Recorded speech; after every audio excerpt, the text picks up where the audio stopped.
Sometimes it's a lonely call, so I just make believe. If you're gonna take a chance, then take a chance on me. Do you wanna go back to where we started? Back before we were broken hearted.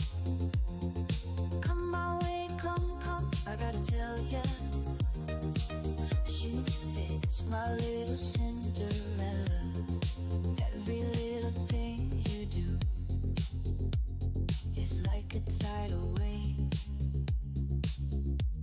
a fire deep within those eyes.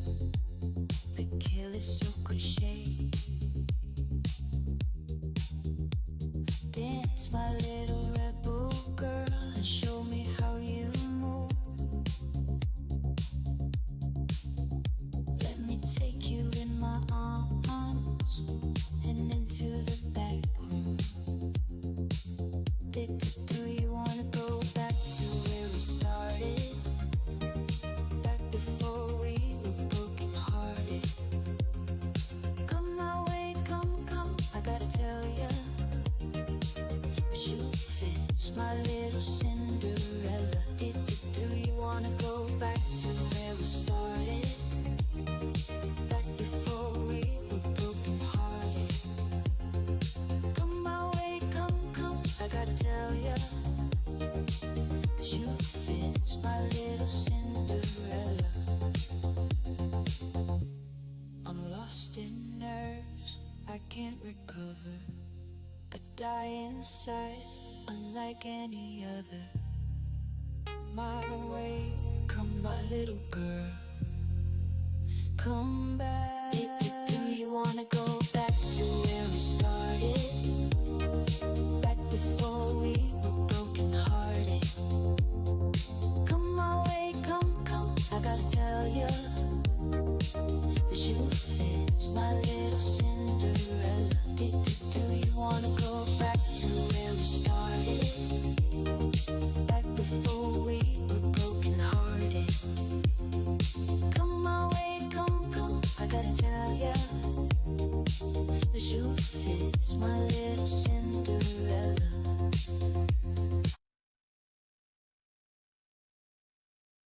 If I were the devil, if I were the devil,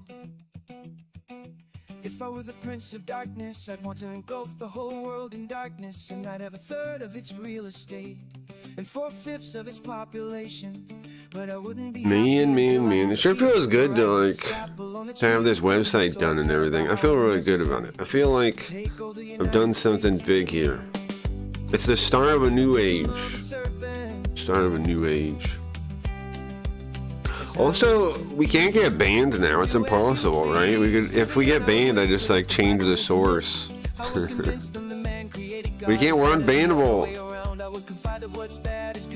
I was thinking, turn the music down a bit. I was thinking that about when I saw Action Man get banned. I'm like, how do you have so much money and resources and you can be banned? You freaking fool. You freaking fool. How can you get banned?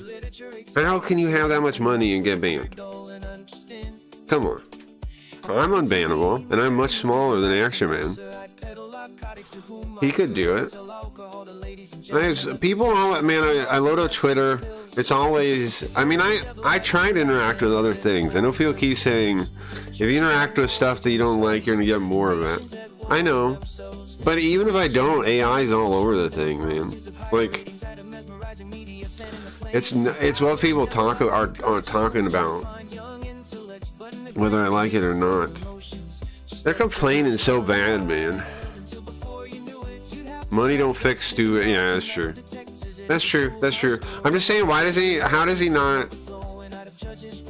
hire someone like me? There's got to be someone like me in his audience somewhere, right? Like, you would think. All I did was work with a robot, man. And I guess here's the thing. Everybody says the robots are so easy to work with, right? And they're so easy to do and blah, blah, blah. But how many people are actually making things? It's a fraction of people, isn't it? Maybe at 10% maybe 20% at most. I'm accounting for people we don't see, like working at companies and stuff. Let's say 10%, let's say 50%, something like this. Most people just say they could do it. They just go, oh, I could do it with AI, but they haven't even tried. I doubt most of them could, to be honest with you. I doubt most of them could do it. I'd like to see it. Like I saw somebody, I was arguing with somebody, and they were like, I could use a robot to translate and do what you do. It's like, no, you couldn't. And I could build visualizers with AI. No, you can't. I'd like to see it. I'd like to see somebody build visualizers like I do. I found one guy that uses magic. I accidentally spoiled to his audience that he uses magic too. I found him, and I was hanging out there, and I was like, do you use magic or something else? And then he's like, I'm Orthodox. I don't. Which was pretty funny, but like he didn't know how to cover for it, right? And he was like nervous. And so then he like gives up, and he's like, it was my secret. I was trying to keep it a secret. And I was like, I'm sorry, man. I didn't mean to spoil that. I didn't mean to share your secret. I was just curious, you know. I'm just curious. My curiosity gets you in a lot of trouble, doesn't it? Gets you in a lot of trouble. Today's spooky ghost here, Gummy. It's in a lot of trouble. That's all it does is get me in trouble, honestly. But I wouldn't be me without it, so I just gotta accept I get myself in trouble. But I thought it was funny though, nonetheless. And also, it's so rare to actually find someone to use in it. Magic is like... And then he's like, I was like, bro, I'm happy to finally find someone that uses it. And he's like, well, now it's not going to be just us. I still think it is, though, because it takes a lot of work to make visualizers. Which is my point here. People think they're, like, so easy to make. They're not. Show me. You make one. Show me. Everybody thinks they could do anything. We live in the age of, like, narcissists that just, like, think they could do anything, but don't do anything. They just imagine they're doing things.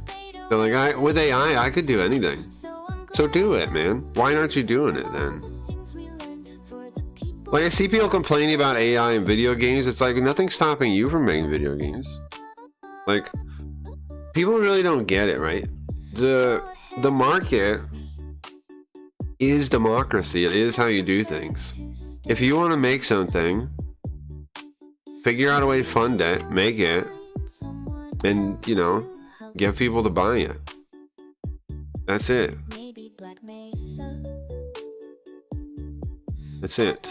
That's it. That's it.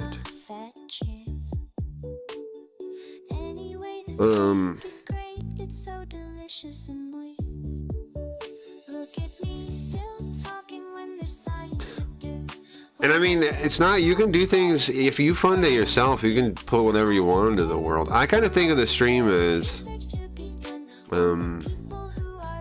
part of my project to pursue mutual aid. Because I'm translating games, right? I'm doing a thing. And maybe some people want to see these games, they've never seen them before. So maybe it's of value to someone. So, I'm reformatting our whole thing to a new economy now. It's all going to be around the NFTs, the scam cards now. Next time I take it down, I have a couple fixes to make to the website too. I'm thinking I'll just work on the live site instead of working on an offline site. I'm just going to work on the live site when I'm not live. I'm just going to back it up first. So, like, if anything I break, I can just fix. I can just put back. But I'm going to download the whole copy of the site somewhere. And then just work on the live site. And then if I break anything, replace it.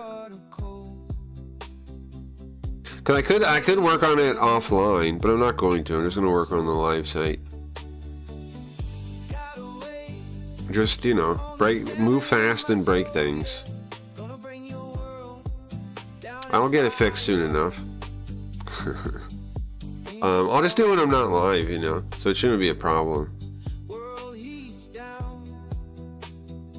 The hosting costs seem pretty reasonable so far. If I blow up though, they'll cost more because it's like scales based on how much I use, right? But that would be a good problem to have, you know.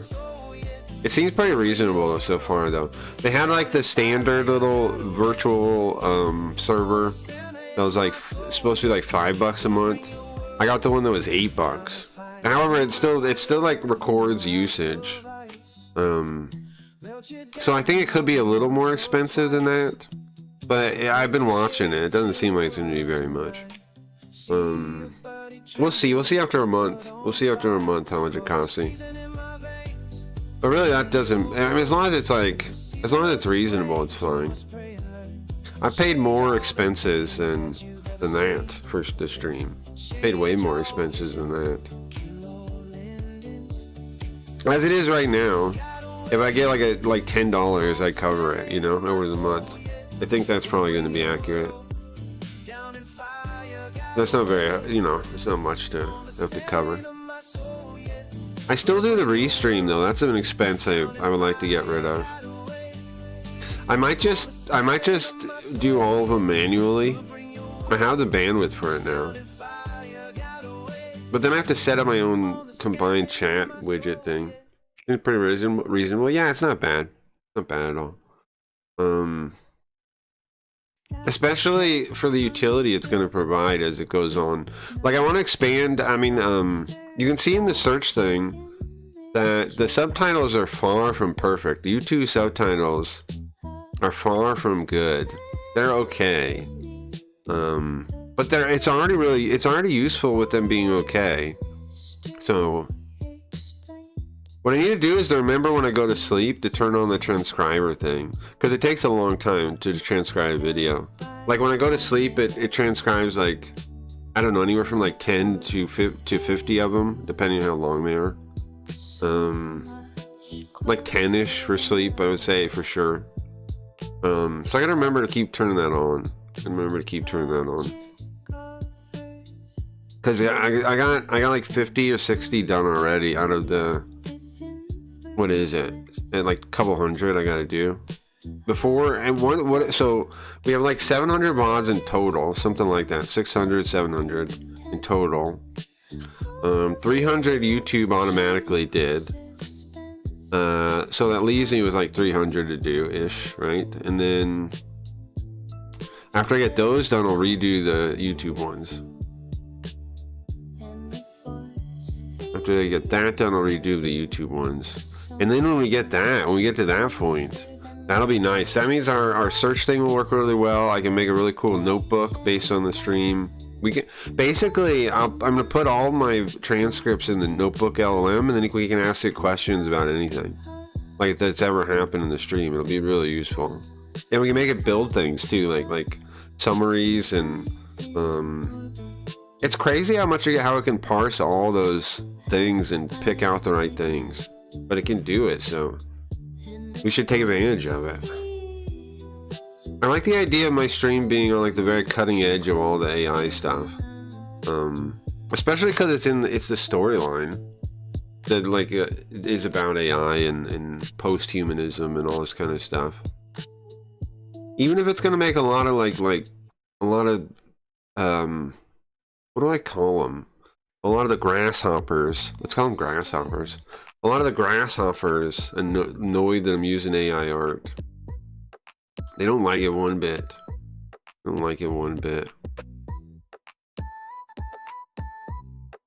I love it, man. I love that we can talk to robots now.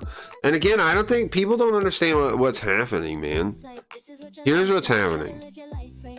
We're reaching the natural conclusion of trying to figure out how to communicate with robots with natural language. That's it, man. That's all it is. Like, people are freaking out so much, but that's all it is, man. All we're doing is figuring out how we can communicate with robots. None of their functionality is new. Like, computers could do all this stuff, right? Computers could search things. It's not a search engine. It's it's the ability to talk to a computer is what we're developing, right? It's the ability to just communicate what you want it to do. Like, even, I mean, every usage is just that. Like, making the art is that. Making the music is that, right? It's just about being able to tell the robot what you want. Like, hey, I want a person sitting in a chair. Before, robots wouldn't understand what the hell that meant, right? When they don't know what the fuck you're saying when you say that.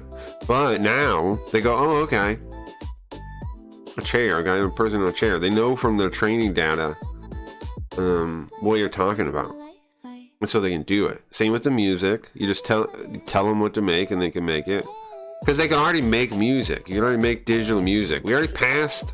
Like, what people aren't realizing is we passed the like singularity in all these fields. The point where digital could do it a long time ago. We just didn't have the means to tell the robot like cleanly. It took a lot of work to get the robot to do what you wanted to do.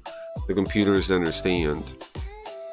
In fact, I mean, they never really understood. They were like, it was just you had to learn programming language. You had to learn how to use video software. You had to learn how to use picture editing software, etc., etc. So there was a holdup. But now that holdup's gone. That's what's happening, man. It's not skills are being replaced. Those skills were already replaced. You know? Like, those are already made digital, is the thing. They're made digital. Like, people should have complained. If they really wanted to stop it, they had to complain back when Photoshop was made, you know? Like... They had to say no to DAWs, to workstations and things like this. That's when you could have stopped it. Now, all they're really doing is getting it so you can talk to them and they can understand you. Same with the LLMs you talk to get information. All they're doing is getting information from their training data that reflects what you're saying. We're not competing with robots. That's not what's happening. I don't know why everybody's so fake and stupid on this topic, man. People are just lying, man. It's proven my theories that everyone's incompetent, though. Because everyone's just lying. They're just like, oh yeah, robots are going to take over, we're going to have AGI, we're going to have... No, you're all lying, man. It's the technology doesn't even lead towards that. The technology is not even artificial intelligence. It's just a way to talk to a robot, man. That's why it's called a large language model, not actually artificial intelligence. It seems like intelligence to us from the other end. Because it seems like it's saying coherent things, right? But that's just a trick. It's just a trick, man. All it's doing is mapping words to this giant matrix. Right, this giant field, this physical map, and words that are similar are next to each other. Words that relate to each other are physically next to each other, and it just maps its way through based on what you say to it. That's not thinking, man. It's not thinking. People keep going off the results too, which is so bizarre. Like they keep going off like the results of talking to it as the test. Like, look, I talked to it, and I got this. That means it's thinking. What? It can say anything that people have said on the internet. They can say any of that. You know, it can say anything that the internet has said. Or phrase, you know, similar stuff. Not exactly that, but like it can say pretty much anything anybody online has ever said, right? That doesn't mean it's thinking. In fact, the opposite. The way it works implies the opposite. It implies it's not thinking. And people are like, oh, it could wake up. No, it can't wake up. What are you talking? That's like saying your vacuum cleaner is gonna wake up. It's retarded. You're just smoking drugs or something. What are you talking about? It's gonna wake up. Oh, okay. My vacuum is gonna wake up. It's gonna kill me. That's what they're saying. Just ridiculousness. Alright, I'll be back in a minute. Sweet Ghost today.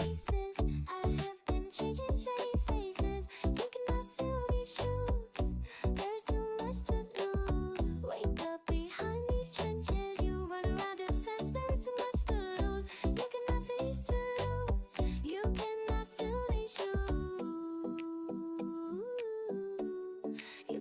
Also, you know, like I'm saying, not enough people are making things. Like, I hope people do. I hope people get over this like retarded,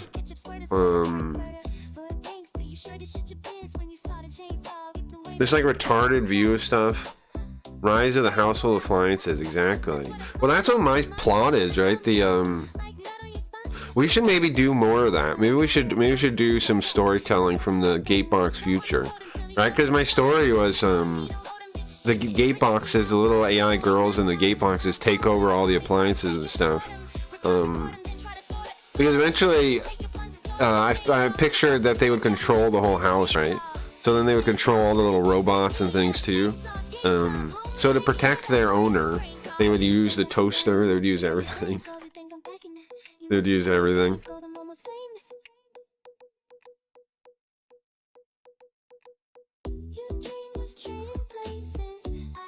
Chef apparently isn't liking Rumble. Yeah, Rumble sucks, man. I wish it was good. I'm on Rumble right now, I think. But Rumble sucks. I'm sorry, but it does. And there's lots of reasons for it. Joker making his unofficial Discord that's really just a trap for casinos is one thing. I mean, there's nothing going well on Rumble. I've been watching it the whole time, and I haven't found a single reason to go to Rumble. I know I stream there now on the multi-stream, but that's just because I'm broadcasting everywhere. I'm streaming to literally everything with people on it.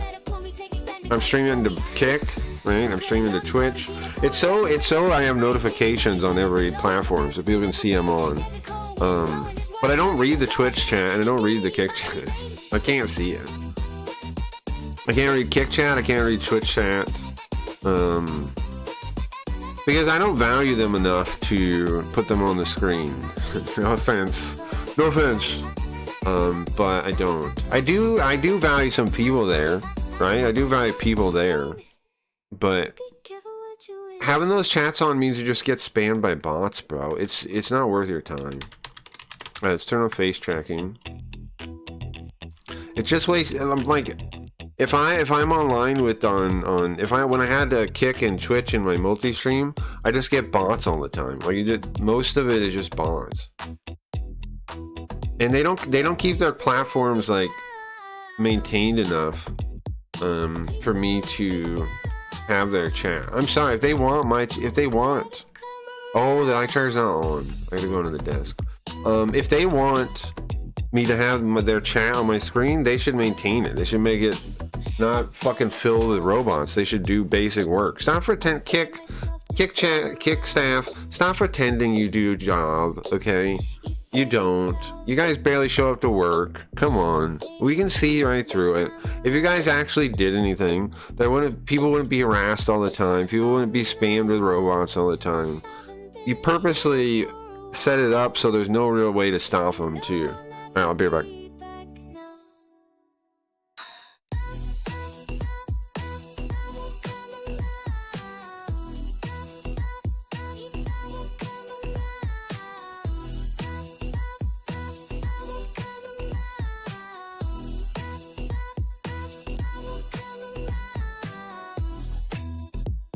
If Kick wants to be respected, they'd have to actually do some work.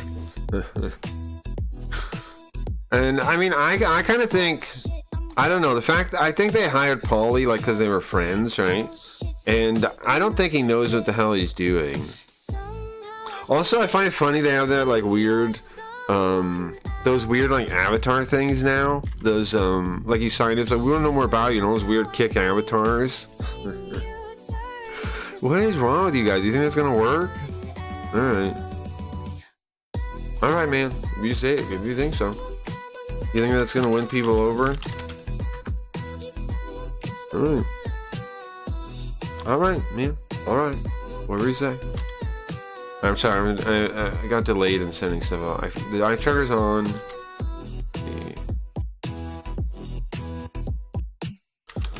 Spooky game today. Haven't seen Dingus on the new website yet. I don't know if he's busy or something happened to him. Don't know where he is. Incredibly No, I did see him. I saw him on the YouTube yesterday. so I overwhelmed. did see Dingus. I saw him on YouTube yesterday. Overwhelmed, not in my brain conceive them. I don't know why he's not on the new website then. Snow white dove and the pitch black night. The new web, bro, it's so cool. You can use GIFs. I keep turning my head while I'm waiting for it to start. Wave crashes off of a cliff in Scotland. You can use GIFs if you don't know. Tenor and Giphy GIFs work. TV is free. There you What is the cost? go. You just copy it as is. Also, if you get a .gif like direct link, that works too. But you can just copy the. What if a college man was actually smart? A common misconception that we're tearing apart. You can just use GIFs like that. Into a dog food. Now, people are asking for a file upload. A milk dud. I can add it, but then I'm gonna figure out, like, I gotta think about Unlimited flaws. Just one of many. how long it's gonna save them and when it's gonna delete them, all that kind of stuff. All humankind changing how we think about space and time. I could just like purge them when the thing restarts or something. It's like check in part of the startup. It checks the images and just clears them when it restarts, maybe.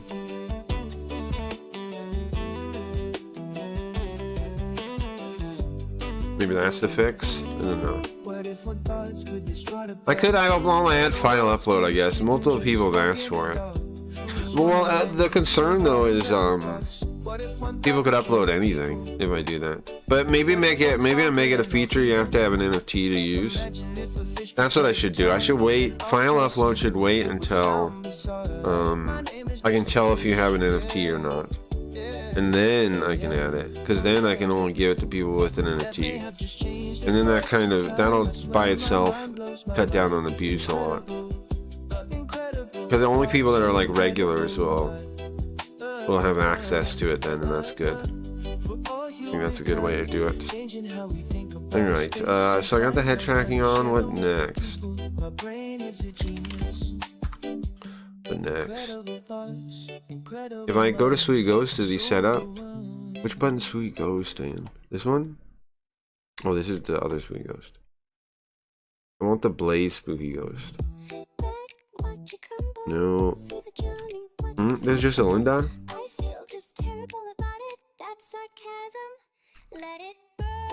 Okay, get out of here, Linda. Get out of here. I'm just pushing buttons. Where's the stream, man? Get out of here, Linda. Use this. Hey, Yoko. Yoko, can you help me find the stream? Can you help me find it? Spooky Ghost stream. Go. Sorry, I didn't talk to you like that. Yoko, can we find the Spooky Ghost stream? Is this not it? This isn't it.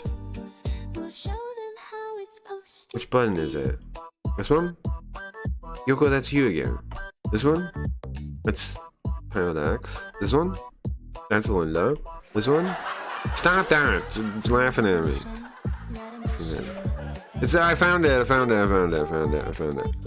Oh my god. Found it. Let him stay a week so wipe doesn't clog it, maybe? Yeah, a week wouldn't be bad, probably.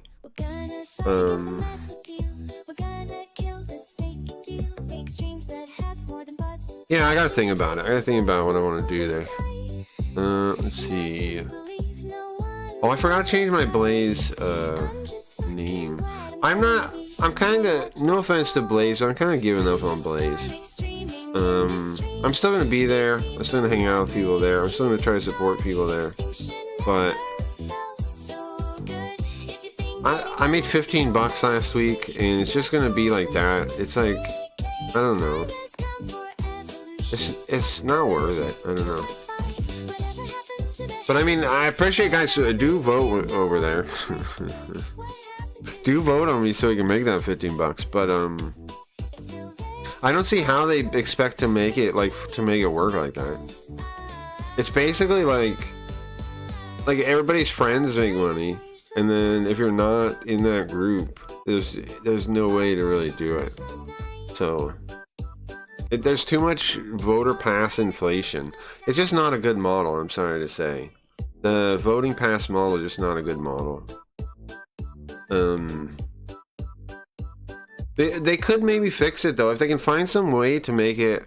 See, here's the thing about models like that. Whatever you incentivize is what the market's going to be based around, and they incentivize giveaways and stuff like that, right? Like, here, give me 5 votes, and I will enter you in the giveaway. Well, what that means is it's just going to be that's what the market is going to be. And if they want good streams, I don't see how that's going to lead to good streams. It's going to lead to giveaways. Like, I don't see how they have any system built in. They say like on their Twitter too, like, we're the future of streaming. Bro, I'm sorry, it's not true. I've seen a lot about, like, I've been in the trenches. I've been everywhere. I don't know, man. I've tried to give them some feedback on it, trying to help them, but it seems like they don't really care and they think they know what they're doing, and they clearly don't. So they clearly have no idea what they're doing. No offense. Like, they built a good website and it works and it functions and they've done good updates so far, but the market, the economics of it are a bad idea. So whoever came up with that, I'm sorry, but eek. Oh, sorry. I don't mean to complain. I'm just saying I see there's a giant flaw with it. And the other thing about Blaze, why I'm kind of giving up on it, is that they're not really open to people talking about how it is. They seem to ignore the negative feedback, and then, like, if somebody okay, so here's what happens. Here's what happens on Blaze. So there's, like, how I conceptualize it is, like, there's like this like the level of the water, right? Like the level of the tide. There's this level, right? And if you have enough voting passes that you're over it and you're making money every week to week, then you have to keep buying passes to stay up there. But there's another level where you're below the tide, and where if you don't buy more passes, you're going to lose money every week. I mean, not lose, but you're going to make less and less money every week. And so everybody underneath that level, which is most of the website, is going to feel negative towards the website. They're not going to feel good about it. They're going to feel bad. Only the people above it that are making more money are going to, where their voting passes are actually paying off for them, are going to feel happy about the website. Everybody below that level is going to feel resentful very quickly. That's a bad model. I'm sorry, it is. And then when people talk in the chat and stuff and are resentful, they're going to be like, well, you weren't talking positive, and, like, basically push the person out. And then they're not going to get the feedback they need that represents what's happening. People are going to either just shut up because they're like, well, I'm not going to complain, and leave, or they're going to complain and they're going to be told they're being negative, and then they're going to leave. But everybody underneath that tide is going to be unhappy with the website, and that's most of the people on the website. So I don't know how they plan to fix that. And they don't even seem to see how big a problem it is. So that's the biggest red flag for me, is that they don't seem to see it. They noticed the inflation problem when they were giving out a bunch of 25,000 pool. But then to stem that, all they did was shrink the pool, right? That's not going to work. Yeah, it stopped the inflation, but it doesn't stop the fundamental problem with the system. So I don't know, man. I don't know what they expect to do, but I would love for it to make it, man. I would love to have a platform that's got a shot, you know? I would love it. I would love it. I would need to make my own website if one of these websites had a chance, but they don't. So anyway, okay, so we got Suda Games today. Anything you guys want to talk about before we get started? Anything you guys thinking about? Anything? A new version of Magic came out, the visualizer thing I use. It mainly just added AI shaders though. I don't know if I'm gonna try it out. But they charge tokens. and it gives 50 free tokens. I don't know if I'm going to use it though, because I've already started making shaders with AI, and I already have a little bit of a like you can already just use any AI you work with and say make ISF shaders for Magic, and it can already do it. So it has to provide me something better enough, you know, that justifies that. Then on Twitter has 17 notifications, huh? I'm always talking shit to these AI people now. Isn't it funny the commie like battle lines just keep moving like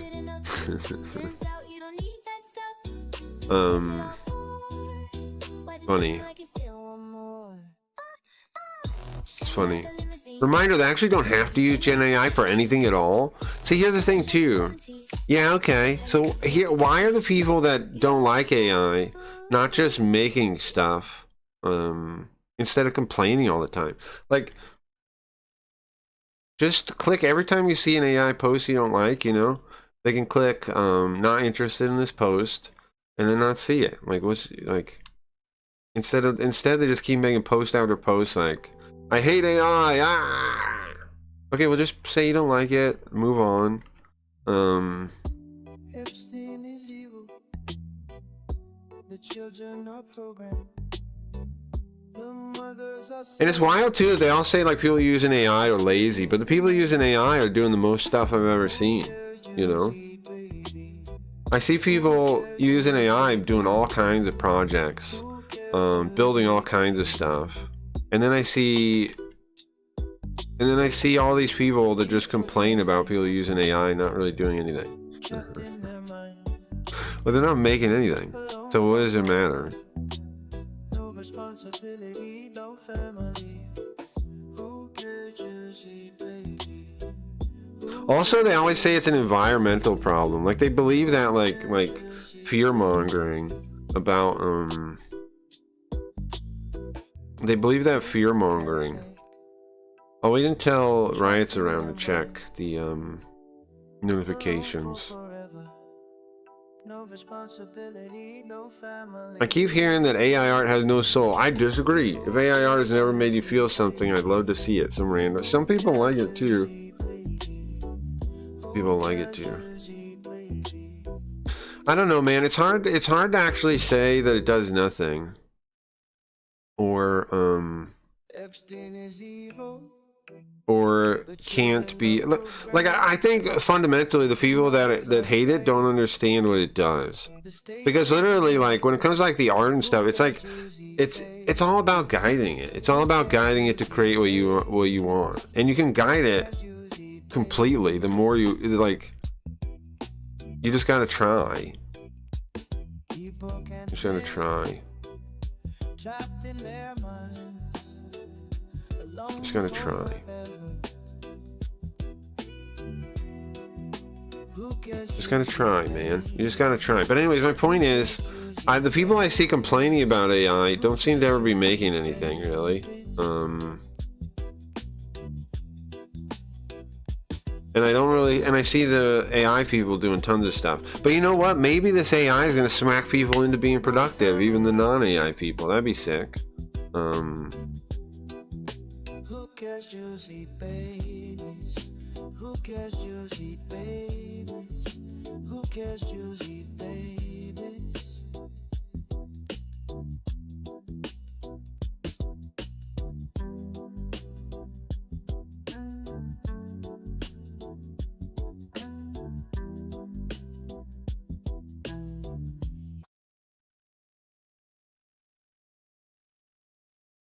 Alright, let me set up the game. Yarigami, guys. Does anybody remember the plot?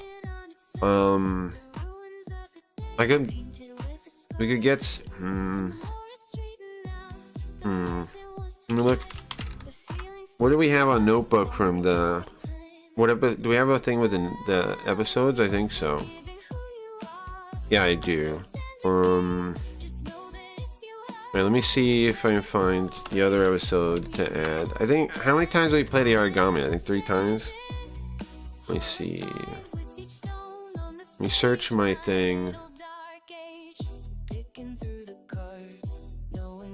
me switch. Carvings on the face, say they find it hard. And the engines failed again. All limits of disguise. The humor's not the same. Coming from the Okay, let's look at. I grieve in stereo. The stereo's so strange. I Nice. know that if you hide, doesn't go away. To my channel. And find me standing all alone. I think it's a fun time to be alive, personally, man. Little dark People hate it. I love it. F-Files. Okay, let's see. Yeah, I have F-Files season 2 AI Lover. Oh, that's today. I have 3 streams here. No, it's not. Yeah, I have a third one. March 13th. That's the one I need. the stereo's so strange. You That's the one I need. it doesn't go Okay. If I get out of bed, you'll see me standing all alone, horrified on the stage. My little dark age. That's the one I need. Wait, I already have that one. Seeing what's to Hmm? come, the image of the dead. F-Files. What am I missing then? More of the F-Files. Oh, those are the same name. I'd love sleeping from Those are the same name. I know my friends and I Okay. would probably turn and run if you get That's where's it? come find us headed Websites. for the bridge. Alright, please. I hope it already made. I hope it made the. Nice, it did. Okay. So let's see. I want a recap. You want audio recap, video recap, audio recap, probably, right? Recap the story in Hayarigami 2 so far. Okay. Make a video too, just to compare, maybe? We'll do that. Okay. And then make a slide deck too for the hell of it. You know what's gonna be sick, man, is when Notebook can read video, like can actually look at the video that I'm putting in, the YouTube videos, or something like it can do that. Then they can use like actual images from the stream to like recap stuff. That'll be sick. That'll be super sick. I don't know when that's gonna be though. Okay, that's good. Just let that go. I'm trying to make a long deep dive too. See what we get from that one. I should have done this already. I should have already made them, but you know. Let's see. It's funny, it has the songs transcribed now too. My Pilot X in the screen got pixelated face melting disease. Don't ask about my past, that's the #1 rule. Funny.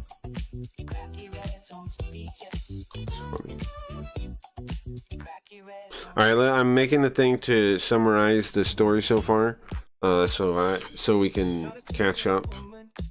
And what I'm gonna do is we're gonna listen to it, and then I will add things or fix it when it's wrong. So if you guys want to catch up on the story, we'll be listening to a thing and do that in a minute. And then maybe I should link that somewhere, right? I have a website. I need to make a part of the website where I can just throw like current recaps for current games. Yeah, that's good. I should just make like a page, and it should have all the games we're currently playing, right? And then recap stuff you can check out, either like music or not music, MP3 of the robots talking about it, or in like maybe a PDF of the slide deck that works. I mean the most recent slide deck would be a good idea. Just have a page that's literally just each game that we're playing. Then okay. Let's hear the new songs. I know that is. Yeah, the newer songs. Those are the newer ones. Like winter freezes just like ice. And it's cold, lonely light that shines from This was a request by Dingus. This Linda song. Feel free if you have any ideas for songs that you want to hear. Let me know. I can make them. Well, look at me, I'm coming back again. I got a taste of love in a simple way. And if you need to know while I'm still standing, you just fade away. Don't you know I'm still standing better than I ever did? Looking like a true survivor, feeling like a little kid. And I'm still standing after all this time. Refresh the notebook, see what I mean. Picking up the pieces Done. of my life without you on my mind. Not yet, not yet. Standing. Not done yet. I'm still standing. I saw him, Once I never could've Max, in the walked chat. Wonder if we'll see him away. today. Starting down the road I kind of want to stay at stream long enough just to see if it comes by. Because he came by first day and he came by yesterday. cut me down. Was just a circus. You I kind of want to stay on to try and see if it comes by. Like if I stay on long enough. know I'm still standing. Sure, the music's loud though. Looking like a true survivor, feeling like a little kid. And I'm still standing after all Where can I this put the? I'm trying to think. Where can I put the things? pieces of my life without you on my mind. I'm still I gotta make a. I'm gonna make a note. I'm making a note. I'm still standing. Okay. What else do I want to do? You know I'm still standing better than I ever did. Looking like a true survivor. Summary of current game And I'm page. still standing Then after it all this has time. notebook, Picking up the pieces summaries, of my life without you on my slide mind. decks. I'm still standing. And I'll clean them up and fix them. I'm still standing. I'll clean them up and fix them if they have problems. I'm still standing. Good idea. I think I can fix. Yeah, you can revise things. Yeah. Nice, you can. I can fix all the slides. Nice. I didn't know Notebook could do that. I like This one is this one is just another new song. No requests on this one.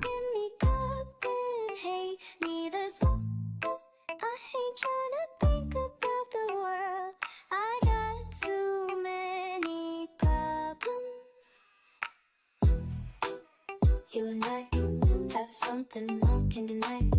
You know it's true. Oh, so how about you? Don't go. And how you trying to keep me blinded. Wonder why when we both got problems. It's funny. I saw somebody post just now like, oh, you know that little translation site you're using? You know that's AI? It's like, bro, do you guys not know AI translation is it's all AI? What are you talking about? All machine translation is AI. It's just different type. But it was trained on people too.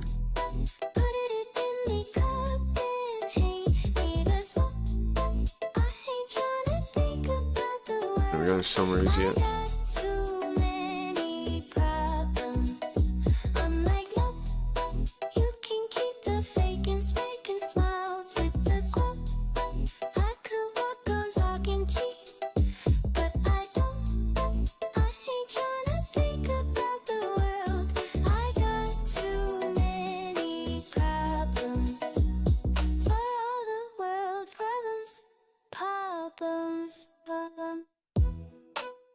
All my life, I've been on my own, waiting for the one to call my home. Oh, but the front door is stuck shut. And now I pitter patter back and forth. Think my mind thinks it's run its course. Is tired now. It needs to settle down. Wonder why when we both got problems. Why I definitely should have done this ahead of time, and we'd have it already. But at least I get to listen to new songs. Have a reason to play the new songs.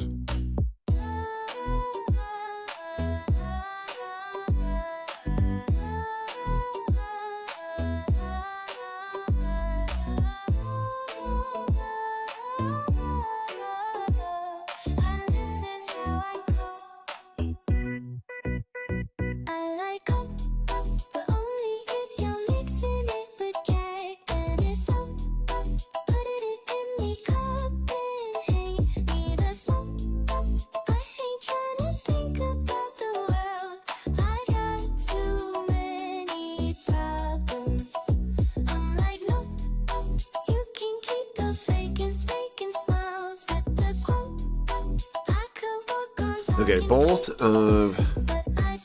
Who are the characters in the F-Files lore? Let's have it...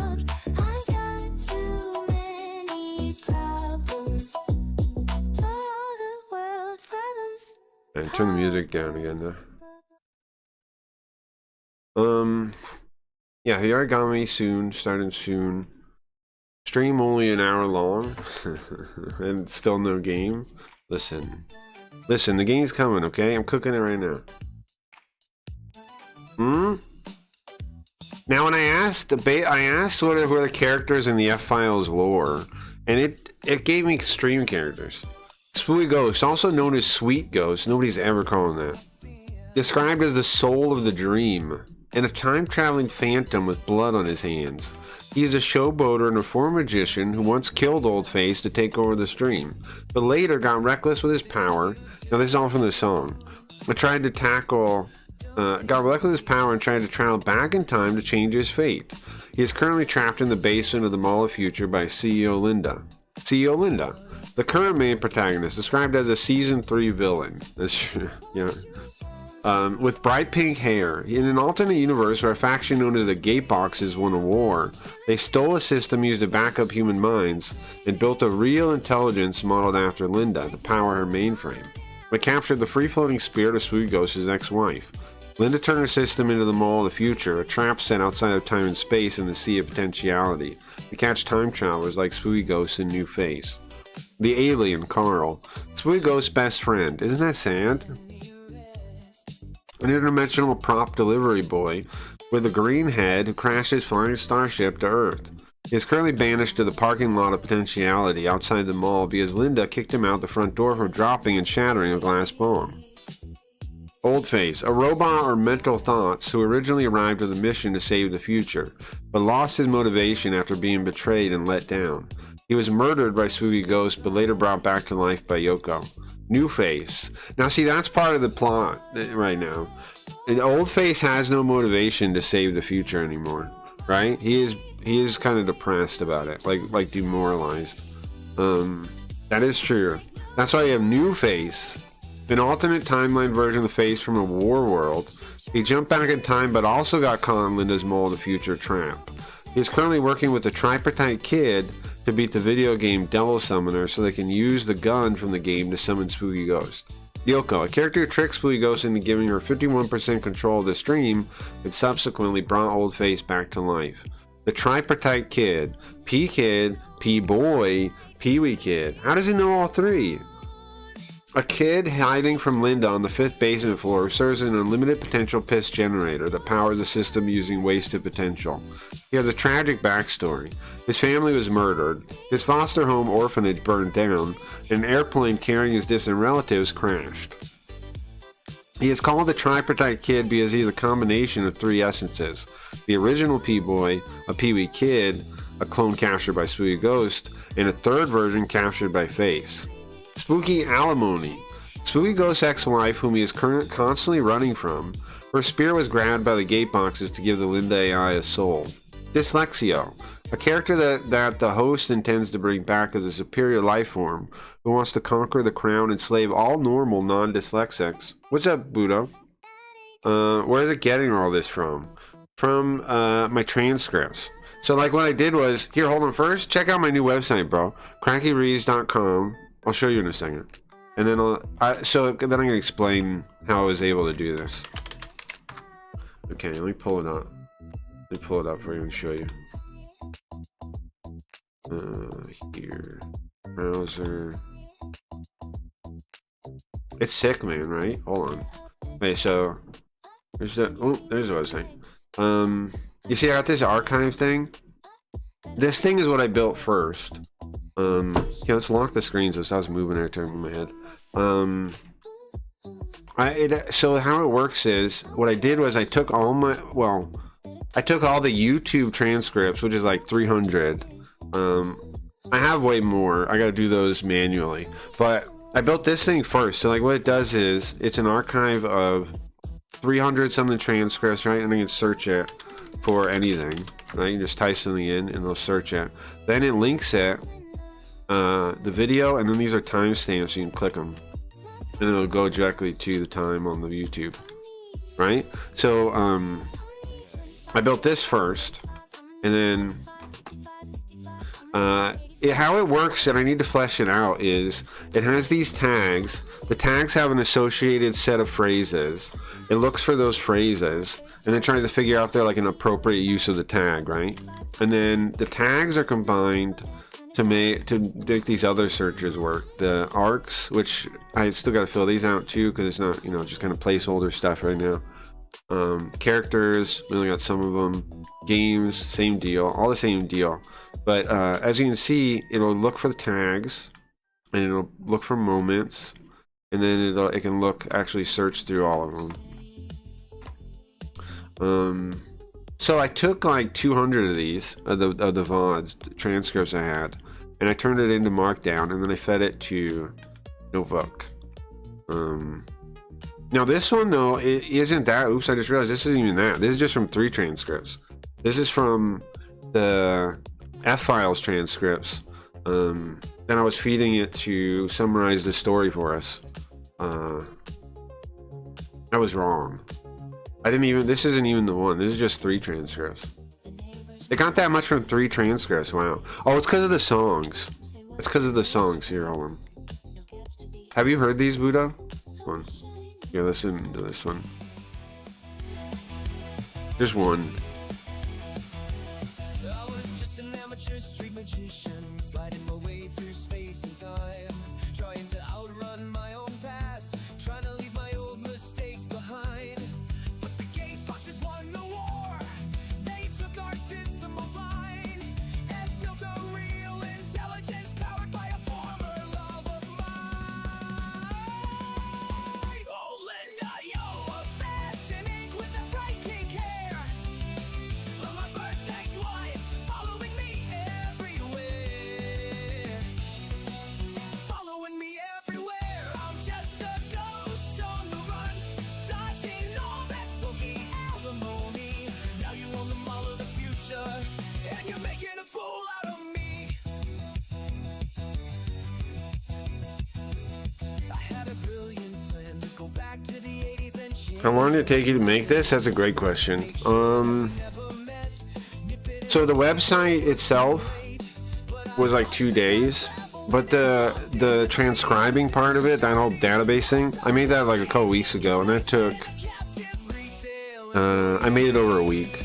That was the first experience making something though. I made that over like a week, but also only in my free time. The website, I took 2 days off, right, and I just hammered away at it until I got it working.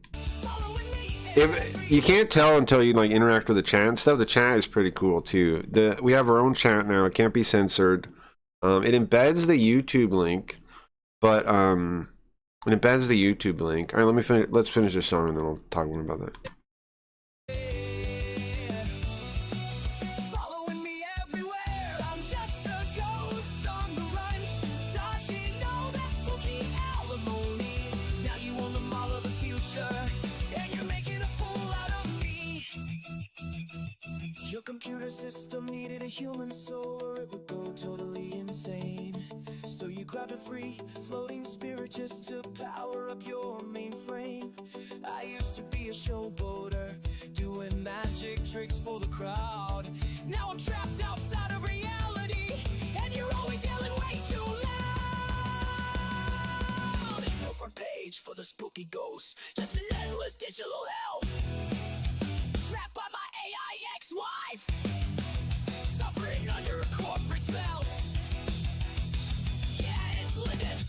for a spooky child support. Now, I didn't tell it. Oh, wait, hold on. The child support lyric was. I'll explain how I wrote them in a second, and then I'll tell you. The child support was not intended, so now, but like since it got made, I'm like, well, maybe retcon that in. Maybe what if they do have a kid somewhere, or a ghost of a kid or something? Here in the void.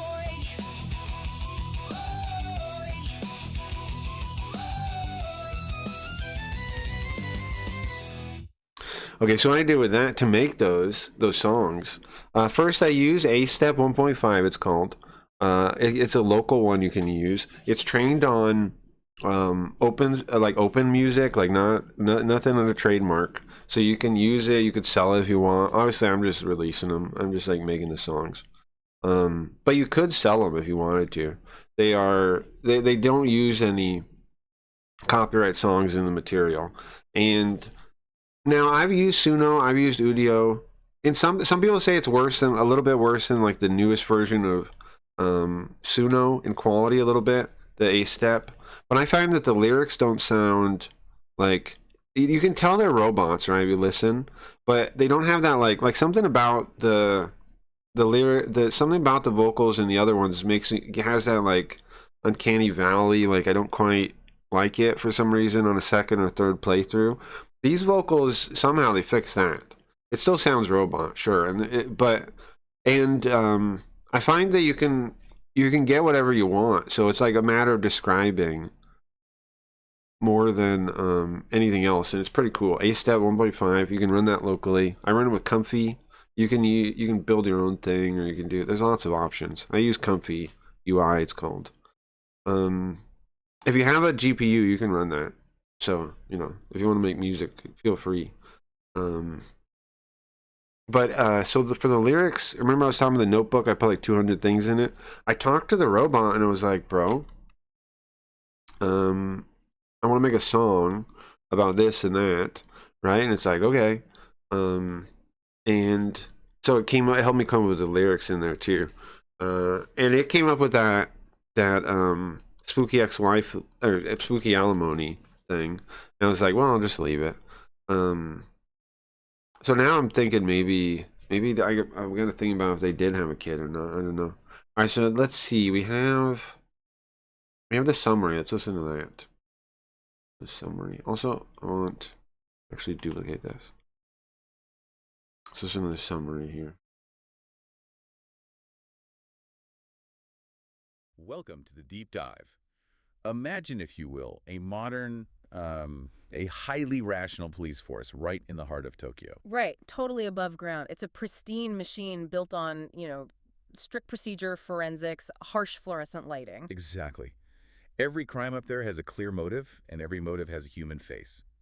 But take the elevator down. Oh yeah, way down. Right down past homicide, past vice, all the way down to the 5th basement floor. And when the doors open down there, the fluorescent lights just, well, they flicker out. It's completely different. You are stepping into a literal graveyard for bizarre, unsettling gray files. The kind of files that polite society just desperately wants to pretend do not exist. Which is such a great setup. It really is. It is the absolute definition of a liminal space, like the architectural equivalent of a blind spot where conventional logic goes to quietly fracture and, collapse under its own weight. And today, our mission is to shine a light directly into that blind spot.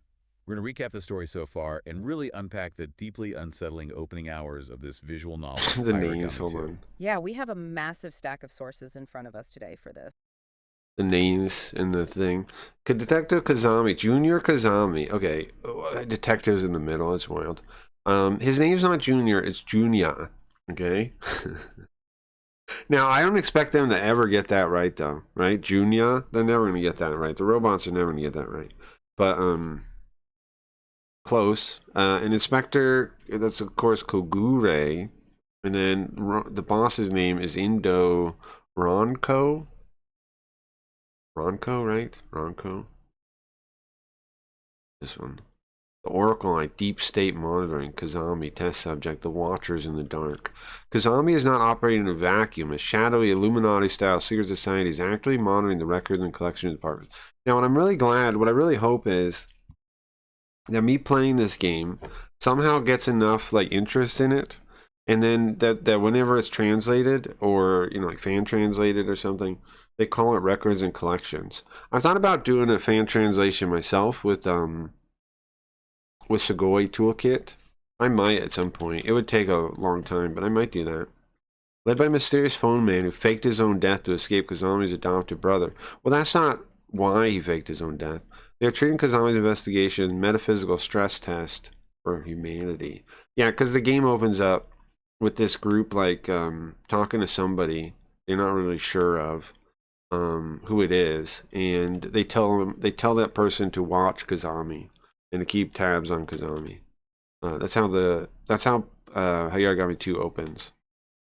Hayarigami 2 opens. We've got a comprehensive story recap, a detailed textual playthrough, and a ton of background on the actual game mechanics. Right, and we're going to extract the heavy Japanese folklore that's driving the narrative. We'll analyze these incredibly complex character dynamics and try to pinpoint the exact terrifying moment a mundane tragedy completely shatters into a full-blown supernatural murder mystery. It's quite the ride. It really is. So, okay, let's unpack this. And I think we need to start with the detectives who actually have to clock in and work in this basement. Yeah, let's look at the cast. Our main viewpoint into this subterranean world is Junior Detective Kazami. And he's a man who operates strictly on a rigid... Oh, they think it's Junior Detective. No, his name's Junior. No, his name's Junior. No, he's not. His name's Junior. Name's Junior. You know what? Hold on. If I go here, will my media play button work? framework of It does. It does. It does. Oops. No. Oh, it played too many things. Hold on. Let me close Windows Media Player. Okay, let me try again. Right? Like almost to a fault. Exactly. He is entirely stoic, completely oblivious to standard social cues, and he actually joined the police force out of this deep-seated, almost rebellious sense of duty against his parents' wishes. Which is wild. And the sources highlight that Kazami uses his logic as like a psychological armor. Right, it's a shield. When he is confronted with the impossible, his brain just desperately defaults to scientific explanations. It doesn't matter how much the physical evidence warps around him. He is the ultimate skeptic. Yeah. Which honestly makes the department's choice of partner for him so incredibly manipulative. Oh, it's brilliant. They pair him with Kagure. Right. And if you look now, at Kagure, hold on. Massive... the thing about Kagure is that, well, here's the thing. They're being partnered. They're kind of implying that it was like intentional. They just kind of end up working the same case in the first one. Junior, hey, I'm walking over here. Okay. All right. In the first one, they just kind of end up working. You might remember it, Buddha. I don't know. Which case was it? You've definitely seen some of Yarigami, I'm sure. The Kokuri-san case. They just kind of ended up working that, and then they both get recruited. It's not like they would plan to stick them together. Physically intimidating bruiser. He holds black belts in kendo, judo, and karate. Every visual cue the game gives you just screams, this is the muscle of the operation. Yeah, you look at him and think he's going to punch a ghost.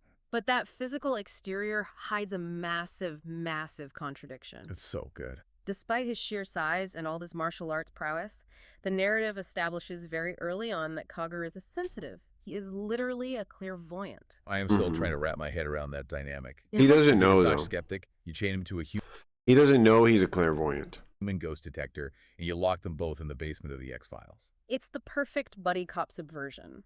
But Kagure isn't just a little bit sensitive. No, not at all. He is profoundly terrified of ghosts, of blood.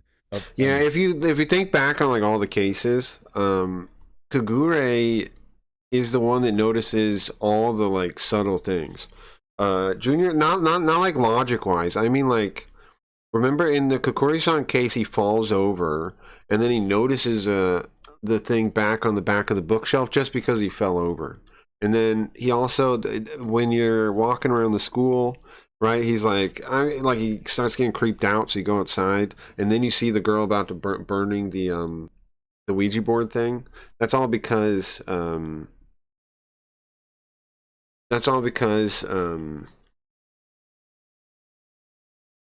he has whatever. He has some kind of like weird intuition, Something right? remotely Some kind of paranormal. weird And what's intuition. fascinating here is how that fear actually manifests in the story.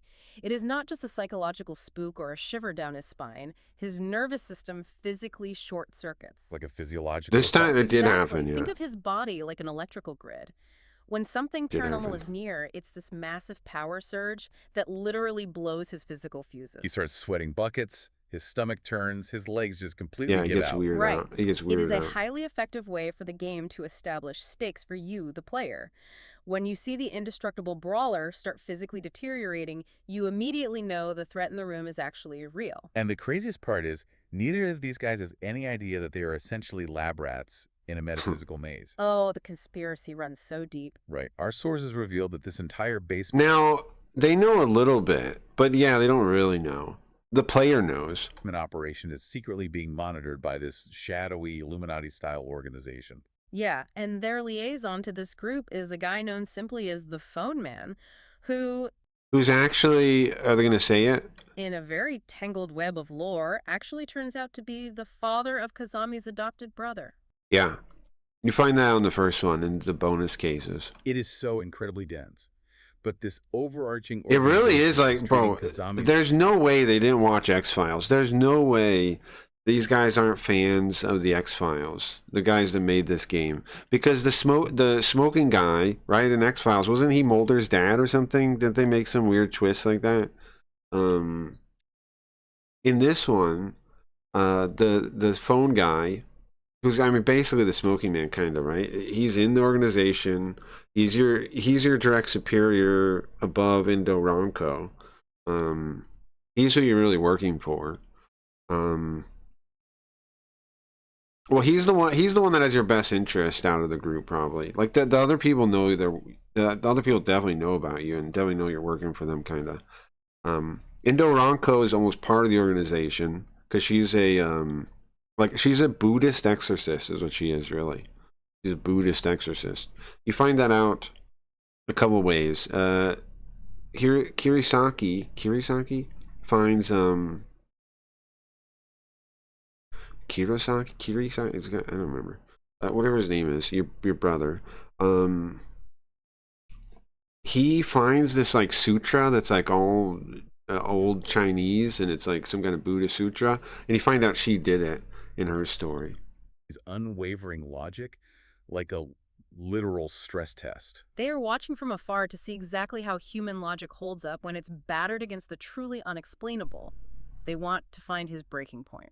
And that deception is baked right into the hierarchy of the department itself, all the way up to their direct boss, Indo Ronco. Oh, she is. They got Indo Ronco, right? Indo Ronco seems like a complete. Oh, Indo caricature Ronca of or something was Socratic saying. Totally. She just sits Pretty on this close, though. dilapidated basement couch, completely useless to the team, obsessively checking Pretty horse close. racing results in the daily newspaper. Yeah, her only real contribution is offering to buy the detective's beefsteak if her horse actually comes in. But the expanded lore reveals her true function, and it is wild. She is a highly trained exorcist. Literally a demon hunter. The background materials Mhm. note she fought a legendary nine-tailed fox off-screen in the past. Which is just casual, right? Yeah, just a normal Tuesday. But she Yes. acts as a buffer. She's secretly keeping the city safe while projecting complete incompetence to her own team. So they could undergo this psychological stress test without her interference. Exactly. So the entire foundation of the police department is built on these massive, irreconcilable contradictions. Yeah. You've got the hyper-rational skeptic and the physically broken psychic.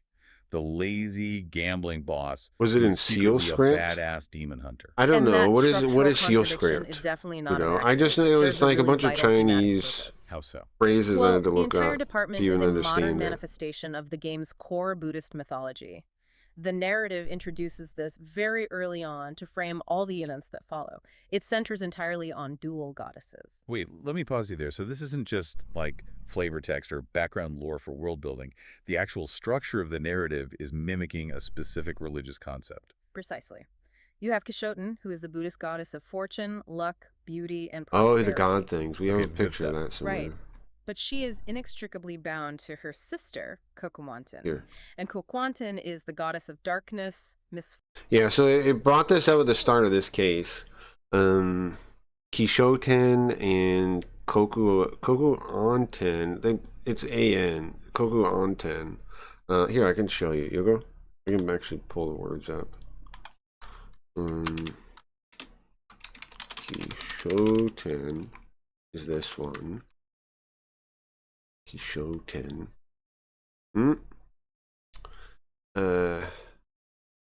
Well, I guess you can read it Kichi Joten too. Is that the same thing? Right? I guess it is. I guess you can read it both ways. And then really in Sanskrit or whatever, it's this stuff. And then the other one, Koku on. I always read, but I don't. That's not going to turn into it. Hold on. Get it from somewhere. Right.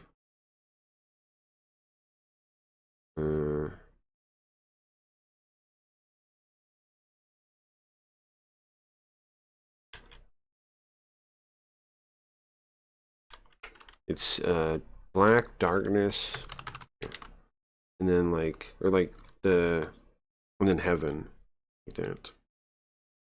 I don't know why it's not even going to show up, but that's what the name is at the top, and the kanji at the bottom. And they're the god of well, they'll go into it. I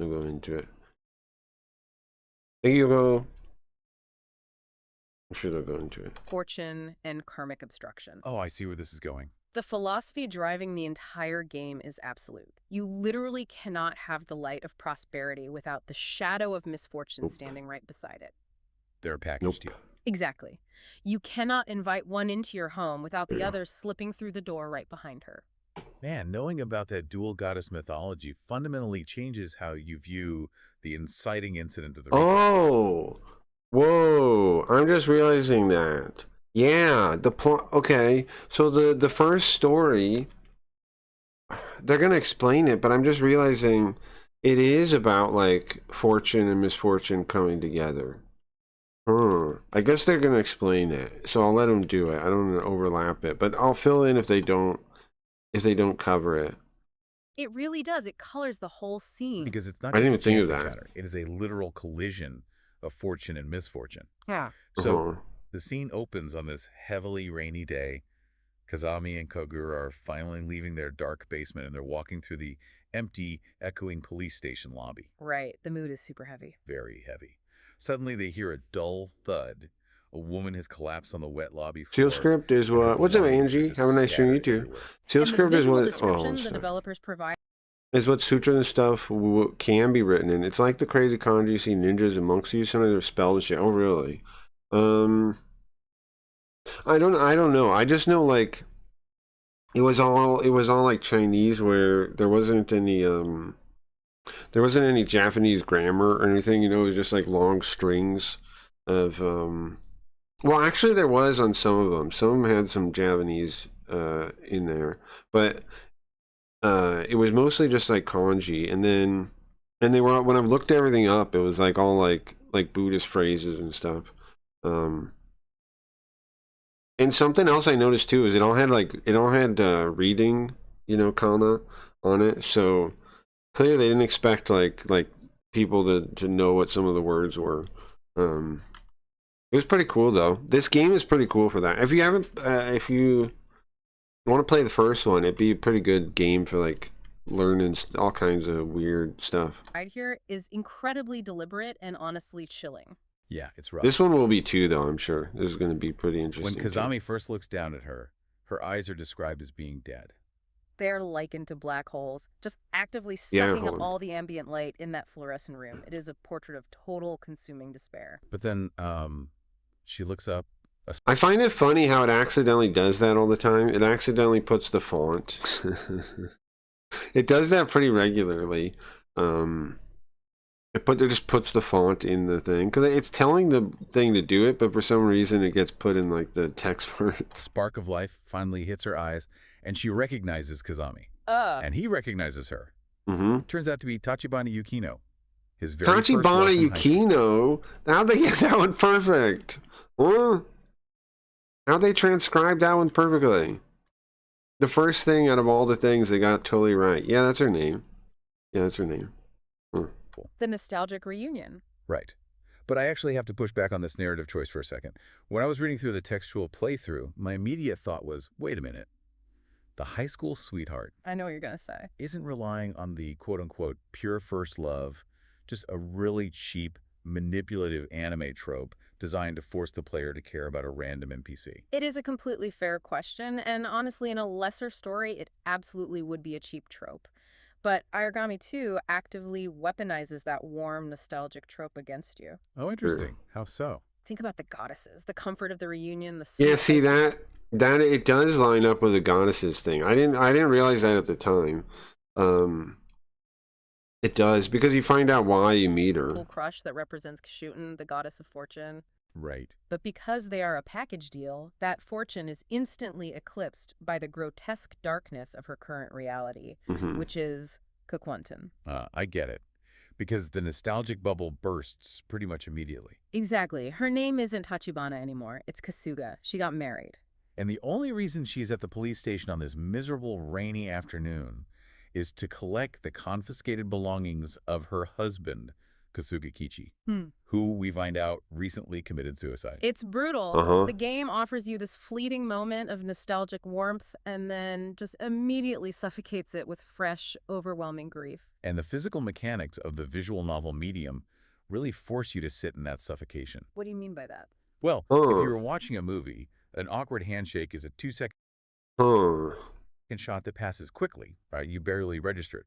But in a visual novel, you are dealing with static text boxes. Oh, right. You have to manually click. Yeah, you have to through. click Exactly. through it. That's a The good game point, actually. physically resists letting Kazami enjoy this reunion through these visceral physical cues. Man, I love that they're making points about the strength of like a visual novel / a sound novel, because people, I don't think people really respect them at all, and that's unfair. I mean, not unfair. It's too bad, because sound novels are really cool, and it's for this kind of thing. Sound novels are really cool, man. Some of the coolest things, like.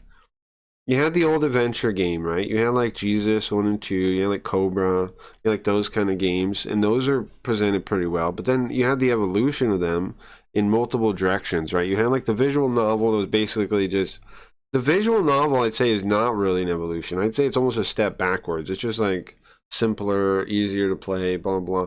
But the sound novel is like you take presentation up a notch, right? You become very careful with the sound. You make images that take up the whole thing. You write text in all kinds of different positions on the screen as a matter of style. You change the font sizes as a matter of style. You do all that, like you go overwhelmingly into using the tools you have to create an aesthetic and to control the pacing and all that kind of stuff. Sound novels are great, man. I like all of them that I've played so far. So they don't get enough credit either. Mostly because they're all Japanese, and you have to pay like a fan patch to even play. And most people don't even know why they're any good, so they're not even going to try them. Like I think there are fan patches for the ones on SNES. I think the ones made by what's the company's name? Like Brother Cutting Grass, St. John's Wort. What's the other one? Sickle Weasel. There's 3 of them, and yeah, there's 3 of them. I don't remember the third one. It's Brother Cutting Grass, Sickle Weasel, and then something else. There's a third one. When Kazami tries to help Yukino up off the lobby floor, he naturally reaches out Chunsoft? his Is that right who made it? A Chunsoft? standard polite gesture. But Yukino refuses to use her Think right so. hand. She keeps the pin tightly to her chest. Yeah, she really doesn't use, when you reach out your right hand, she doesn't shake your hand. She switches hands. awkwardly and protectively, and she offers her left hand instead. And It that's is a when he little notices weird. the temperature. Yes. When Kazami takes it, the text just lingers on the fact that her hand is ice cold. It's so creepy. You, the player, are forced to stare at that text box and sit in that visceral discomfort. Why the left hand? Is she hiding a physical injury? Or is she harboring a much darker truth? It is a total masterclass in using limited sensory Mhm. input to build dread. Really It is really good. is. I agree with that. And Yours the is dread only spot on. compounds when we learn the painfully specific Robots are details spot of her on. husband's death. Yeah, that detail is rough. He hung himself in their cramped apartment. But the detail that absolutely haunts Yukino and frankly haunts the player is the specific reason why she wasn't there to stop him. Right. She had gone out to the convenience store, their finances were completely ruined, they had lost their business, and she simply wanted to cheer him up. It was a small gesture. Exactly. So she went out to buy his favorite ice cream. She returns to the apartment only to find him hanging from a wooden beam. The playthrough describes how she was in such deep psychological shock. It specifies the beam where you put the sliding door that the door slides on. That's what he was talking about. That she just grabbed his legs and shook his body for hours. Hours. Uh-huh. She completely Yeah, lost it describes it as like trying to wake him up. She says like she tries to wake him up, is what she says. on time. And the details she zeroes in on, the anchor of her trauma, is that while she was shaking her dead husband, the ice cream she had bought for him was just slowly melting onto the floor beside them. Yeah, like the time. Well, it doesn't. She doesn't notice it's melting. When she comes to realize what the hell she's doing, right? That she's been just sitting there like, wake up. Like, she looks and sees that it's melted. It is a devastating image of trauma. But to really understand the weight of that financial ruin, we have to look at the context of their past. The gallery, right. Yes. The sources note that before they lost everything, the Kasugas owned a premium art gallery in the upscale Ginza district. But they didn't just sell general art. These two They things specialized too. in Edo. A nostalgic smokescreen. To kill the deafening silence of her trauma, Yukino regales Kagura with high school memories during the drive. Well, she talks to both of them, right? Kazami throwing her over his shoulder like a sack of rice to save her from a severe soba noodle allergy. The secret pact the girls made never to ask for Kazami's second uniform button to prevent jealousy. Well, that's not the pact they made. The pact they made was to never ask him out. But she said, I wanted to ask you for your second button on the last day of school, is what she says. And then, you're like, huh? Why didn't you? Yada, yada. And then she explains that there was a fan club for him. There was a bunch of girls that liked him. And they made a deal. They made a pact with each other that nobody would try to go out with him. So that's why she didn't ask, because they had some kind of pact like that, I guess. She is desperately using the untouchable, innocent tropes of anime youth to anchor herself against the crushing reality of her husband's suicide. And this is the part they're talking about now. Period Japanese folding screens. The Baibu screen. Exactly. Now, Oh historically... yeah. She's a big fan of Japanese art. She says she's like a big fan of art, right? Then she specifies Japanese art. And basically the old Edo guys that would do the screens is who she was talking about. That's who she's really a fan of. And she worked as a restorer.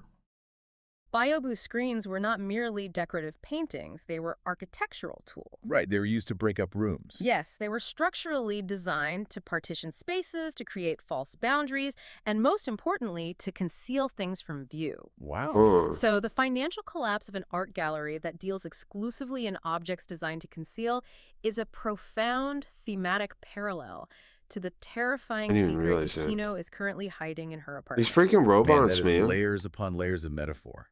Somehow they don't notice. It's not like they're actually like noticing things, but somehow the way they like analyze text, they do sometimes make some connection. Like, huh, I didn't even quite notice that. And that theme of concealed truths transitions from metaphor to reality very quickly. It hits you right in the face. Literally. Because it is pouring rain, Kazami and Kagura offer to drive the traumatized Yukino back to her apartment. They step inside, and it is this cramped, deeply depressing space. The vibes are instantly terrible. Yeah. They light some incense at the makeshift shrine to pay their respects to the husband. And suddenly, Kagura, our massive martial arts expert with the overloaded nervous system, starts physically falling apart. His clairvoyance detects something we cannot see. The power surge hits his body. He turns pale as a sheet. Power surge. He starts sweating profusely. He claims the incense is making his stomach turn and asks to use the restroom. Which is such a weak excuse for a guy his size. Right. He stumbles down the narrow hallway, manages maybe 2 or 3 steps, and his legs completely give out from under him. He crashes heavily to the floor, and on his way down, He grabs onto a blurry wall mirror to steady himself. But he just pulls it down with him. He pulls it down, completely shattering the glass everywhere. And remember, this is a trained, physically elite police officer. His body is failing him. Let's make it at like 1.5 or 1.2. Make it 1.2 speed. Doesn't sound too weird. Not out of clumsiness, but because of the sheer oppressive weight of whatever is present in that hallway. It's a physical reaction to a metaphysical threat. Exactly. And when the glass clears, we finally see what the mirror was acting as a Byobu screen for. We see what it was concealing. I was reading the transcript of this scene, and it genuinely made my skin crawl. When Kazami rushes over to help Kagura up, he looks at the wall behind where the mirror was hanging. And what does he see? There is a massive blood-red stain seeped into the wallpaper. And it isn't just a random splatter. It distinctly resembles a person. Specifically, the silhouette of an old woman or a nun just staring back at them. It is a deeply unnerving visual. It plays on all those classic horror tropes of things hidden behind mirrors. But what really elevates the scene is Yukino's reaction. Or rather, her complete lack of one. Exactly. She hears the crash, comes out of the kitchen with a broom to clean up the shattered glass, looks directly at this blood-red nun staring out from her hallway wall, and she is... She doesn't, hold on. She doesn't look at it. She doesn't look at it. Just completely deadpan. She casually claims the mirror was there when they moved in, says she had never That's true. looked behind it, and she's entirely... But she doesn't unfazed. look She at just it. I don't know where they're swings the getting glass that. away. Which is profoundly abnormal behavior. I mean, if you discover a blood-red silhouette hidden behind a mirror in your home, especially... I guess it is weird that she didn't really look at it, though. Like, that she doesn't seem to notice it. ...committed suicide in the next room, you do not casually sweep up the glass. No, you run. Right. And Kagura realizes this immediately. He is so terrified by the energy in the room that he mumbles a flimsy excuse to Kazami and literally bolts out the door to hide in the safety of their car. He's like, I forgot I have something to do, and he Leaves leaves. Kazami entirely alone with Yukino for a departure that feels, honestly, incredibly suffocating. It's so tense. As Kazami is finally trying to leave, Yukino... But yeah, on the hands him seal a bar- script thing, I don't know if, like, it might have been in seal script and they just wrote it in regular kanji for, like, us to read it. borrowed I umbrella. don't know. Yeah. But then she steps uncomfortably close, and she grabs his shoulder with her left hand, Mm. the hand she was hiding earlier. Right, the ice-cold one. Yeah, and the narrative emphasizes this jarring tactile detail. I didn't notice that it was her left hand that she puts on his hand. I didn't notice that. Yeah, it is.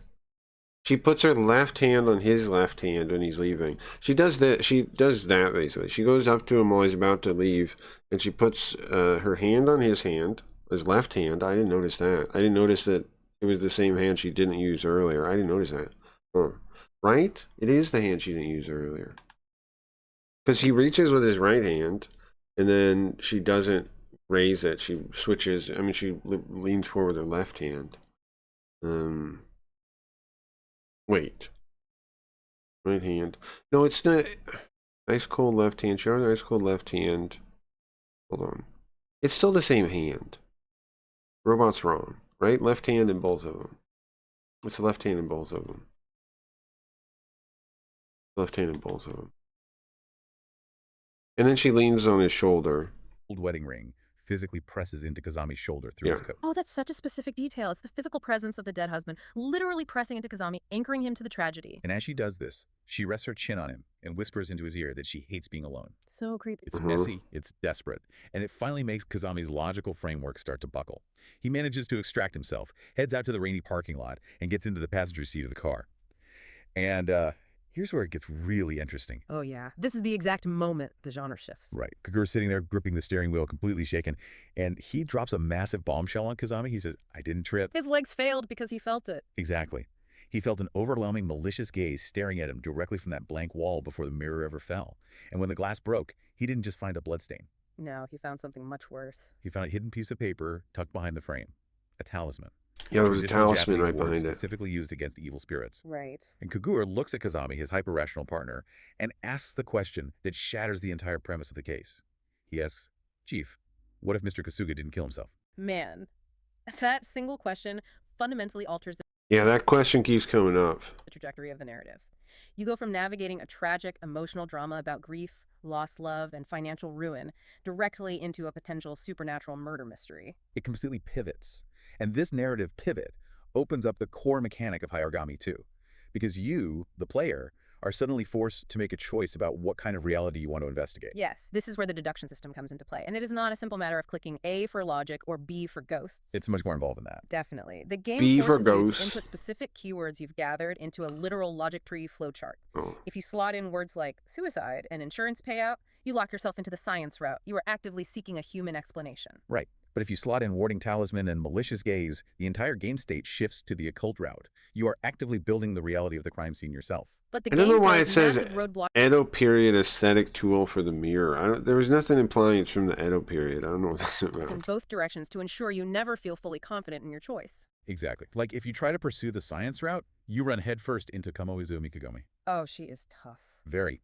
She is introduced in the her. sources as a fiercely independent She's a feminist. Yeah, she's a feminist. Yep. forensics profiler. Yep. She is Feminist. highly logical and deeply Communist, feminist. antagonistic toward Kazami's entire basement department. She basically looks at Kazami in his graveyard of files and tells him to stay out of real police work. She doesn't. She asks. Okay, you say you bump into her when you're trying to get the file. So you go to try to get the file about her husband, about the death of her husband, right? The like forensics report. And you go to the police station where it will be the local police station, right? And she asks you like where you're from, and you say records and collections, and she's really suspicious about that. She's like a redhead. We'll see her. She has red hair, and she like spent time in America or something, because it keeps saying, it said 2 times now that like she shrugs like over emphatically with her shoulders, like whatever, like an American does. She says it first time it calls it American, and second time it calls it like Westerner. But she definitely spent some time in America or something, probably where she picked up her communist feminism. Because it specifies that she has American mannerisms, Yeah, she does not respect him at all. even though represents she's the extreme, Japanese. unyielding end of the science route. She also suspects that the husband's death was a staged murder rather than a suicide. But she is searching exclusively for a human culprit. Right. She is building a profile that suggests Yukino herself might have staged the hanging, motivated by a desperate need for a life insurance payout after the gallery collapsed. It's a very cold, rational theory. But then, if you look toward the occult route, you encounter the neighbor, Imamura Koji. That guy is unhinged. Completely. Kazami catches him out in the apartment hallway, aggressively yelling at Yukino's front door. But he's not yelling at Yukino, he's yelling at ghosts. Just screaming It's not quite that. What happens is he's like, you run into the guy, and when he opens his door, he's opening his door, and he's like, "Hey, stop! Shut the hell up! Go talk to your wife if you've got a problem." Like and he thinks he's yelling at the ghost of the husband. It seems like, right? at the door. Yeah, he is lodging It's at his own door, though. He's at his own door, going inside his own door. literal noise complaints The about next the door neighbor. supernatural entities he claims are infesting her apartment. He Mhm. represents the chaotic That part's reality true. of the occult. Yeah. You have the purely scientific profiler demanding a human motive on one side, and the terrified neighbor screaming at spirits in the hallway on the other. And this raises such an important point for you, the listener, navigating this story. Think about a time you've been alone in your house at night and you hear a terrifying, unexplainable noise. Oh, absolutely. Your brain desperately scrambles to build a science route to protect you. You tell yourself it was Sure. just the wind, or the house settling, or a branch against the window. You True, construct a true. logical framework, Yeah. because the alternative that someone or something is actually in the house with you is just too paralyzing to accept. Exactly. That is exactly the psychological vulnerability this game exploits. It raises an essential question about how trauma operates and how we process it. How so? Well, trauma can easily masquerade as the supernatural. A grieving widow's strange, muted behavior could simply be the profound psychological shock of finding her husband dead next to melting ice cream. Right, just the mind shattering to protect itself. Exactly. Or it could be the literal influence of a demon of misfortune, Kokowanton, taking root in her home. The brilliance of the design is that the game forces the player to live in the terrifying ambiguity between those two extremes. It really is a masterclass in atmospheric Mhm. dread. Very I good. mean, the game. way this story recaps its early hours by weaponizing dualities is incredibly effective. It hits every note perfectly. We have the twin goddesses of fortune and misfortune dictating the inescapable themes. You have an indestructible cop who is physically brought to his knees by unseen forces. Yep. You have a warm, nostalgic high school crush who is now shrouded in this suffocating, chilling tragedy. And you have a modern police department that champions logic, operating right above a dark basement that investigates demons. It is a world where the shadows are just as solid and just as dangerous as the light. Yep. And before we wrap up You this about done? analysis, I Yeah. actually want to leave you with a final, lingering thought to mull over regarding that specific scene in the cramped apartment. Ooh, Which one? I'm ready. What did we miss? Think about that paper talisman Kagur found hidden behind the shattered mirror, Mhm. a traditional ward against evil spirits. The immediate comforting assumption is that it was placed there to keep a malevolent spirit out of the apartment, right? Right. That is the fundamental purpose of a ward. You put it up to keep the bad things away, Right. protect the family. But consider the Ito Byobu screens they used to sell at their gallery in Ginza. Oh, no.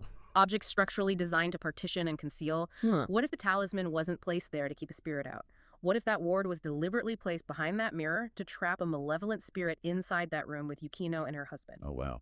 That completely flips the architecture of the entire room. And if it is the latter, if that hidden talisman was actually acting as a metaphysical lock on a cage, what exactly did Kagur just unleash upon the city of Tokyo by breaking that glass? Man, that's a deeply terrifying thought to end on. If you break the lock, you open the door. Thank you all for Huh. joining us on this deep dive into the dark, incredibly complex... All right, here we go. Now we gotta find out. Until next time, keep questioning the shadows. All right, thank you guys. Thank you, robots. Thank you, robots, for your help there. Thank you, robots, for your help there. Here, I'm gonna put this on while I set it up. See what this has while I set it up. Deep inside the precinct is a room called too loud. Records and Collections. It serves as the dumping ground for cases where police work meets urban legends. The team here consists of Detective Bro, look at him. That's wild. Junior Kazami and his partner, Kagura. Kagura is a hulking black belt martial artist, but he possesses one major vulnerability. That's amazing. He is terrified of the paranormal. Their boss, Indoor Ranko, spends almost all of her time staring at a I love television the pictures screen. in this video. Behind that lazy exterior, she is a highly trained exorcist who handles ancient spiritual threats off the books. This diagram shows a surveillance web closing in on Detective Kazami.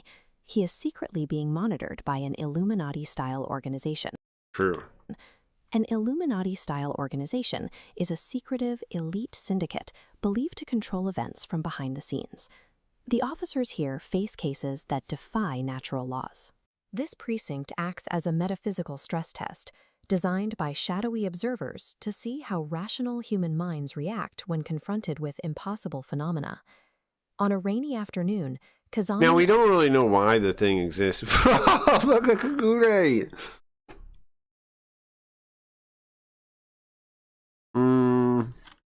Okay. Alright. Okay. Okay. and Kagura are walking through the empty precinct Sure. lobby